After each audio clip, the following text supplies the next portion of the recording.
इस मूवी की शुरुआत सैरा नाम की एक लड़की से होती है जो कि अपनी फ्रेंड के घर पार्टी में जाना चाहती थी, लेकिन सैरा के फादर उसे पार्टी में जाने की परमिशन नहीं देते हैं। सैरा के फादर का नाम डॉन है। सैरा अपनी माँ से कहती है, आपने मुझसे कहा था मैं पार्टी में जा सकती हूँ। तब सैरा की मदर उससे कहती है, कोई बात नहीं, तुम आज पार्टी में मत जाओ, फिर कभी चली जाना। इसके बाद सैरा नाराज होकर अपने रूम में चली जाती है। वहीं पर हम सैरा की बड़ी बहन को देखते हैं। उसी रात सैरा अपनी फैमिली से छुपकर अपने बेस्ट फ्रेंड क्रिस्टोफर के साथ उसी पार्टी में जाती है। घर में सैरा की माँ उसके रूम में आती है। जब वो देखती है सैरा अपने रूम में नहीं है, तब वो ये बात अपने हस्बैंड यानी सैरा के फादर को बता देती है। ये बात सुनकर डॉन को बहुत गुस्सा आता है। सैरा अपने दोस्तों के साथ रात भर खूब पार्टी करती है और इसके बाद सुबह में अपने घर वापस आती है। इसके बाद डॉन सैरा पर बहुत गुस्सा होता है। उसी वक्त सैरा की मदर वहां पर आ जाती है। सैरा इन दोनों से नाराज होकर अपने रूम में चली जाती है। सैरा जब अपने रूम में आराम कर रही होती है, उसी वक्त उसकी बड़ी बहन और उसकी माँ उसके पास आती है। ये तीनों आपस में बातें करती हैं। सैरा इन दोनों से कहती है, 3 महीने बाद मैं 18 साल की हो जाऊंगी। और वो कहती है, इसके बाद मैं अपने बचपन के फ्रेंड के पास चली जाऊंगी और मैं उसी के साथ रहना चाहती हूँ और अपने लाइफ को एंजॉय करना चाहती हूँ। लेकिन हम देखते हैं सैरा का फादर उसी रूम के बाहर खड़ा है और इन सारी बातों को वो सुन लेता है। इसके बाद डॉन अपने घर के बेसमेंट में बने एक सीक्रेट रूम को ओपन करता है। अब वो इंतजार कर रहा था उस वक्त का जब सैरा 3 महीने बाद 18 साल की हो जाएगी। अब हमें 3 महीने बाद का समय दिखाया जाता है। वहीं हम सैरा को देखते हैं जो कि काफी खुश होती है और अपने फ्रेंड क्रिस्टोफर से बात कर रही होती है। सैरा की सिस्टर और उसकी माँ अभी घर पर नहीं होते हैं, जबकि इस वक्त डॉन और सैरा घर में अकेले होते हैं। डॉन सैरा से आकर कहता है, मुझे बेसमेंट में एक बॉक्स रखनी है। उस बॉक्स को बेसमेंट में रखने के लिए मुझे तुम्हारी मदद चाहिए। इसके बाद दोनों उस बॉक्स को उठाकर बेसमेंट में जाते हैं, जहां जाकर डॉन सीक्रेट रूम के दरवाजे को ओपन करता है। उस सीक्रेट रूम को देखकर सैरा हैरान रह जाती है। उसे ये आज तक पता नहीं था कि यहाँ एक सीक्रेट रूम भी है। इसके बाद डॉन सैरा को बहाने से उस रूम में लेकर जाता है। इसके बाद डॉन सैरा को उस रूम में लॉक कर देता है और खुद बाहर आ जाता है। सैरा हेल्प के लिए बहुत चिल्लाती है, लेकिन डॉन उसकी कोई भी बात नहीं सुनता है। सैरा उस डोर को ओपन करने की कोशिश करती है, लेकिन इसी कोशिश में वह उस रूम की लाइट्स को बिगाड़ देती है। इसके बाद सैरा उस बॉक्स को चेक करती है। आखिर उस बॉक्स में ऐसा क्या है जिसे कुछ देर पहले डॉन और सैरा मिलकर यहाँ लाए थे। सैरा देखती है उस बॉक्स में उसके सारे जरूरत के सामान हैं। इन सारे सामान को देखकर ऐसा लग रहा था जैसे सैरा अब यहीं रहने वाली है। वो बार बार चिल्लाकर सभी से हेल्प मांगने लगती है। डॉन देखता है सैरा की आवाज बाहर तक आ रही है, इसलिए वो वेंटिलेशन वाले रास्ते को भी बंद कर देता है और अब उस रूम से कोई भी आवाज बाहर नहीं जा सकती थी। सैरा की मदर को सैरा की बहुत फिक्र होती है। ऐसे ही एक दिन गुजर जाते हैं। दूसरे दिन भी सैरा हेल्प के लिए चिल्लाती है। तभी उस दरवाजे को खोलकर डॉन अंदर आता है। तभी सैरा उसे जोर से धक्का देकर वहां से भागने की कोशिश करती है, लेकिन तभी सैरा देखती है बाहर का दरवाजा भी बंद है। इसके बाद डॉन सैरा को घसीटकर रूम में वापस ले आता है और वो सैरा पर बहुत गुस्सा होता है। डॉन उससे कहता है, अगर तुम मेरी बात मानोगी तो मैं बहुत जल्दी तुम्हें इस कैद से आजाद कर दूंगा। लेकिन सैरा उसकी बात मानने को तैयार नहीं थी, जिसकी वजह से डॉन को उस पर बहुत गुस्सा आता है और अपने गुस्से के कारण वो सैरा के साथ वहीं पर जबरदस्ती करता है। इसके कुछ दिनों के बाद सैरा की हालत खराब होने लगती है और उसे वोमिट होती है। कुछ दिनों बाद पुलिस भी सैरा को ढूंढने के लिए इन्वेस्टिगेशन कर रही होती है। डॉन इन लोगों को समझाता है, सैरा हम लोगों से दूर कहीं बाहर चली गई है, क्योंकि वो पहले ही ऐसा कह चुकी है कि वो हम लोगों से दूर रहकर अपनी लाइफ स्पेंड करना चाहती है। सैरा की मदर वहां पर कहती है, वो बस ऐसा कह रही थी, लेकिन वो ऐसा नहीं कर सकती है। तब पुलिस ऑफिसर इन लोगों से कहता है, हमें कुछ दिन सैरा का वेट करना चाहिए, क्या पता वो हम लोगों से खुद ही कांटेक्ट कर ले। वहीं दूसरी तरफ हम सैरा को देखते हैं, जो कि अपने फादर के इस हरकत से बहुत शॉक्ड होती है। वहीं दूसरी तरफ हम क्रिस्टोफर को देखते हैं, जो कि सैरा के बारे पता करने के लिए उसके घर पर आता है। डॉन क्रिस्टोफर से मिलता है। डॉन क्रिस्टोफर से कहता है, सैरा अपने बचपन के फ्रेंड के साथ भाग गई है। सैरा को उस रूम में बंद हुए 21 दिन हो चुके हैं। अब वो पूरे 18 साल की हो चुकी है। आज सैरा का बर्थडे है। डॉन उसके लिए केक और कैंडल्स लेकर आया है। डॉन सैरा को कैंडल्स बुझाने के लिए कहता है और वो ऐसा ही करती है। अब सैरा डॉन की हर बात मानती है। वो उसकी हर बात इसलिए मानती है क्योंकि डॉन ने उससे कहा था, अगर तुम मेरी हर बात मानोगी तो मैं तुम्हें बहुत जल्द यहाँ से आजाद कर दूंगा। डॉन सैरा के लिए कुछ कपड़े वहाँ पर लाता है और वो उससे कहता है, तुम अपनी कोई विश मुझे बताओ और मैं उसे पूरा कर दूंगा। सैरा उसके गिफ्ट वाले कॉस्ट्यूम को पहनती है और उसे अपनी विश बताती है। वो कहती है, मुझे यहाँ से आजादी चाहिए। डॉन उससे कहता है, अभी इस बात के लिए तुम्हें काफी लंबा इंतजार करना पड़ेगा। तब सैरा उससे कहती है, मुझे एक घड़ी और एक टीवी चाहिए। यहाँ पर डॉन सेरा से फिर से जबरदस्ती करता है। दूसरे दिन हम देखते हैं डॉन सेरा के लिए घड़ी और टीवी ला देता है। थोड़े समय बाद सेरा फूड कैन से एक हथियार बनाती है और वो डॉन को उसके करीब आने के लिए कहती है, लेकिन डॉन एक चालाक आदमी होता है और वो सेरा के इरादे पहले ही जान चुका था। इसके बाद डॉन को गुस्सा आता है और वो सेरा को बहुत मारता है और उसे मारकर उसका हाथ तोड़ देता है। अब सेरा अपने जिंदगी के 1 साल इस रूम में गुजार चुकी है। यहाँ पर हम देखते हैं सेरा अब प्रेग्नेंट हो चुकी है। तभी अचानक सेरा को पेन होने लगती है और सेरा एक बच्ची को जन्म देती है। सेरा की बेटी को देखकर डॉन बिल्कुल खुश नहीं होता है और अब ऐसे ही 4 साल गुजर चुके हैं। अब सेरा की मदर सेरा को बहुत मिस करती है। यहाँ हम देखते हैं सेरा फिर से एक बार प्रेग्नेंट हो चुकी है। डॉन अपने वाइफ को बताता है, मेरी प्रमोशन हो गई है। यहीं पर सेरा की मदर कहती है, हमें एक इन्वेस्टिगेटर हायर करना चाहिए जो कि सेरा को ढूंढने में हमारी मदद करे। ये बात सुनकर डॉन को गुस्सा आता है और वो साफ इनकार कर देता है और वहां से चला जाता है। डॉन जो टीवी सेरा के लिए लाया था उसे सेरा और उसकी बेटी देख रहे होते हैं। कुछ दिन बाद सेरा को एक बेटा होता है। कुछ दिनों बाद सेरा की बेटी बहुत बीमार हो जाती है, जिस पर डॉन उसे मेडिसिन लाकर देता है।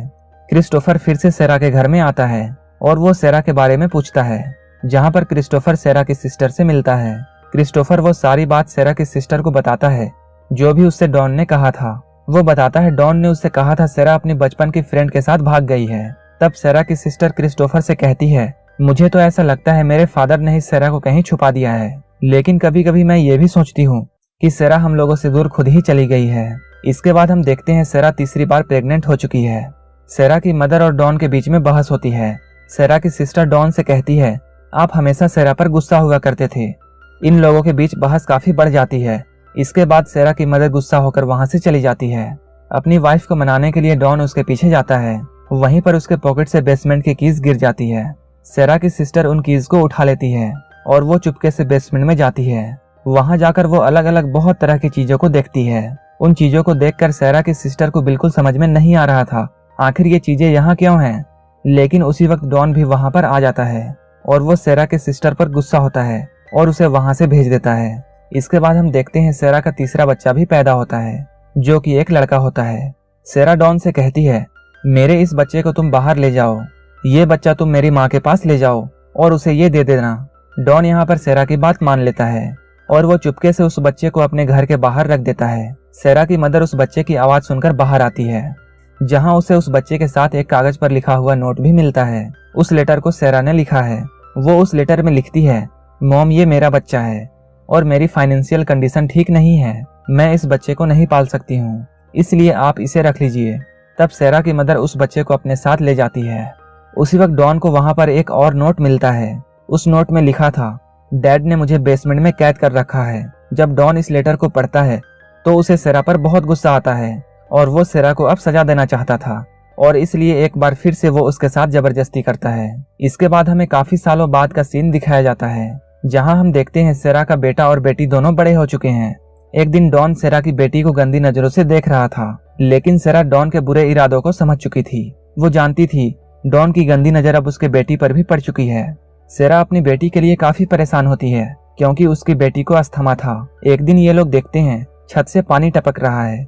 ये देखकर ये लोग सोचते हैं शायद ऊपर कोई कच्ची जमीन जरूर होगी। इसके बाद ये लोग उसे तोड़कर किसी की हेल्प मांगने की सोचते हैं। इसके बाद सेरा उस जगह को तोड़ने लगती है। रात को वो अपने बनाए छेद से एक लाइट बाहर निकालती है। उस लाइट को एक आदमी देख लेता है। सेरा की किस्मत यहाँ बहुत खराब थी क्योंकि वो आदमी जाकर ये बात डॉन को बता देता है। वो आदमी डॉन को बताता है, तुम्हारे बेसमेंट के छेद से एक लाइट बाहर आ रही है। ये सुनकर डॉन को सेरा पर बहुत गुस्सा आता है। इसके बाद वो बेसमेंट में वापस जाता है और सेरा को बहुत मारता है। वो सेरा को इतना मारता है कि उसका बच्चा मर जाता है। इसके बाद डॉन उसके मरे हुए बच्चे को दफना देता है। ये सब देखकर सेरा के बच्चे बहुत दुखी होते हैं।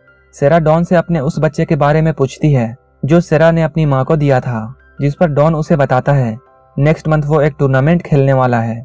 ये सुनने के बाद सेरा का बेटा वहाँ कहता है, मैं भी खेलने के लिए बाहर जाना चाहता हूँ। वो बच्चा इन लोगों से पूछता है, हम लोग कब जाएंगे बाहर खेलने के लिए। डॉन इन लोगों से कहता है, जब तुम्हारी मदर का बिहेवियर मेरे साथ अच्छा हो जाएगा तब मैं तुम लोगों को बाहर लेकर जाऊंगा। सेरा यहाँ पर डॉन से सॉरी बोलती है क्योंकि उसके बच्चों ने बाहर जाने की जिद की थी। डॉन के जाने के बाद सेरा के दोनों बच्चे सेरा पर गुस्सा करते हैं। वो बच्चे सेरा से कहते हैं, आखिर हमने ऐसा क्या कहा था जो आपने डॉन से सॉरी कहा। सेरा इन लोगों को समझाती है, मैं सिर्फ तुम्हारी हिफाजत कर रही हूँ। सेरा अब भी क्रिस्टोफर को बहुत मिस करती है, क्योंकि सेरा ने क्रिस्टोफर के साथ काफी अच्छा वक्त गुजारा था। सेरा अपने दोनों बच्चों को डॉन की सारी करतूत बताती है और वो उसकी सारी सच्चाई उन लोगों को बताती है। सेरा की इन बातों को सुनकर दोनों बच्चे बहुत हैरान होते हैं। वो बच्चे सेरा की इन बातों को सुनकर बहुत डर जाते हैं। उसी वक्त सेरा की बेटी को अस्थमा का अटैक आता है। बच्चों को सच्चाई बताने पर डॉन को सेरा पर बहुत गुस्सा आता है और वो उसे बहुत मारता है। लेकिन सेरा का बेटा अब बड़ा हो चुका है और वो डॉन को ऐसा करने से रोकता है। इसके बाद डॉन बेसमेंट से बाहर जाता है और इन लोगों को पनिशमेंट देने के लिए रूम के लाइट को बंद कर देता है। कुछ दिन बाद हम देखते हैं डॉन की जॉब अब जा चुकी है और उसके सेविंग्स भी सारे खत्म होने वाले होते हैं। डॉन की वाइफ उससे पूछती है, तुम्हारे सारे सेविंग्स आखिर कहाँ खर्च हो रहे हैं। दूसरी तरफ सेरा वेंटिलेशन को तोड़ देती है।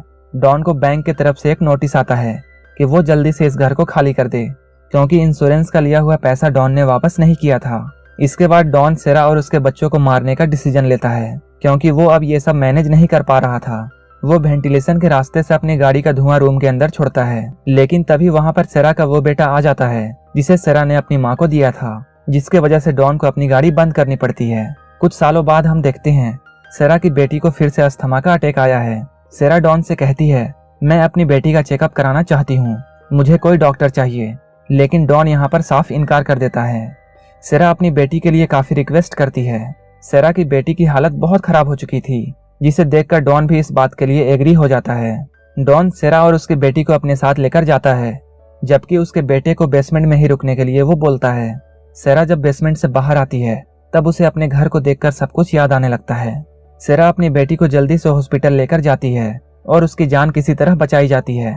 वहाँ पर एक लेडी डॉक्टर होती है जो कि सेरा के फादर को एक फॉर्म देती है और उसे फिलअप करने के लिए बोलती है। अब सेरा अपने उस नर्क वाले जिंदगी में फिर से वापस नहीं जाना चाहती थी, इसलिए वो फॉर्म पर पानी फेंक देती है। इसके बाद डॉन दूसरा फॉर्म लेने के लिए जाता है। मौके का फायदा उठाकर सेरा उस लेडी डॉक्टर के पास जाती है। सेरा जाकर उस लेडी डॉक्टर के गले लग जाती है। तभी पीछे से डॉन भी वहां पर आ जाता है। वो लेडी डॉक्टर से गले लगकर रोते हुए कहती है, प्लीज हेल्प मी। वहां पर एक पुलिस वाला भी होता है। ये लोग अंदाजा लगा लेते हैं कि सेरा मुसीबत में है। वो पुलिस ऑफिसर डॉन को रुकने के लिए बोलता है और वो पुलिस ऑफिसर डॉन को पकड़ लेता है। इसके बाद डॉन सब कुछ सच बता देता है और अपनी सारी सच्चाई सभी लोगों को बता देता है। सेरा के बेटे को भी बेसमेंट से बाहर निकाल दिया जाता है। ये सब देखकर सेरा की मदर बहुत शॉक्ड होती है। ये सब करने के लिए डॉन को जेल होती है। हम लोग मूवी के लास्ट सीन में देखते हैं सेरा अपने मदर और सिस्टर के साथ काफी खुश है और उसके बच्चे भी बाहर अच्छे से खेल रहे हैं। वहीं हम देखते हैं सेरा से मिलने के लिए क्रिस्टोफर आया है, जो कि अभी भी सेरा के इंतजार में अनमैरिड है। ये दोनों एक लॉन्ग ड्राइव पर चले जाते हैं और ये मूवी यहीं पर खत्म हो जाती है। अगर आपको ये मूवी अच्छी लगी हो तो एक लाइक जरूर कर देना और इसी तरह की मूवीज के लिए मेरे चैनल को जरूर सब्सक्राइब कर लेना। मिलते हैं हमारे नेक्स्ट वीडियो में।